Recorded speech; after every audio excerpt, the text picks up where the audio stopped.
Hi అండి, అందరికీ నమస్తే. Welcome back to our channel అమ్మ అభిరుచి. ఈరోజు రెసిపీ వచ్చేసి ఇడ్లీ ఉప్మా అండి. ఇడ్లీ మిగిలిపోయినా అలాగే ఇడ్లీ నచ్చకపోయినా ఇలా ట్రై చేయండి.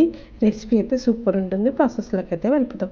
ముందు ఇడ్లీలని బాగా స్మాష్ చేసుకోండి. ఇడ్లీలు ఫ్రిడ్జ్లో పెట్టద్దు, బయటే ఉంచాలి. బయట ఉన్న ఇడ్లీలనే ట్రై చేయండి, టేస్ట్ బాగుంటుంది. అలా మొత్తం అన్ని ఇడ్లీలు స్మాష్ చేసుకోవాలి.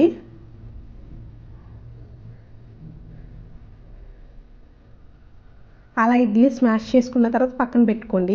ఈ లోపల స్టవ్ మీద కడాయి పెట్టి ఆయిల్ వేయండి.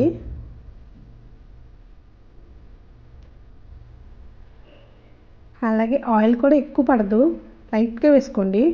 ఆయిల్ వేడెక్కాక అందులో వేరుశనగ గుళ్ళు అయితే వేసుకోవాలి.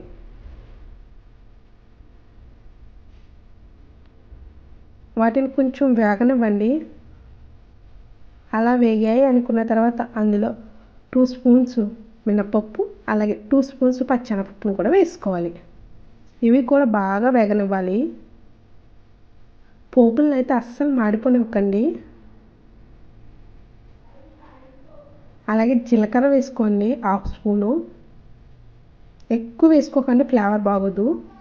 అలాగే ఆవాలు 1 స్పూన్ కూడా వేసుకోండి. ఇవన్నీ బాగా వేగనివ్వాలి.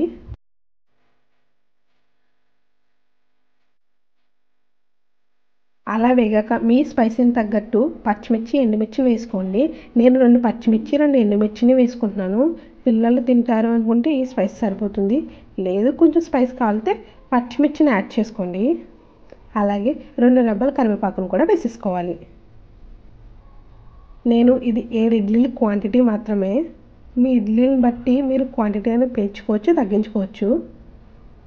అందులో రుచికి తగ్గట్టు సాల్ట్ వేసుకోండి. ఆల్రెడీ ఇడ్లీలో సాల్ట్ ఉంది, ఒకసారి చెక్ చేసుకోండి. అలాగే చిటికెడు పసుపును కూడా వేసుకోండి.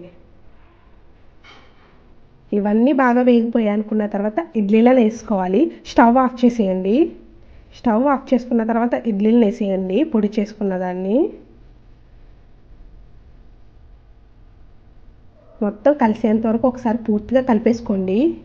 నిమ్మకాయ కూడా వెంటనే పిండొద్దు. అలాగే స్టవ్ కూడా ఆఫ్ చేసేయండి.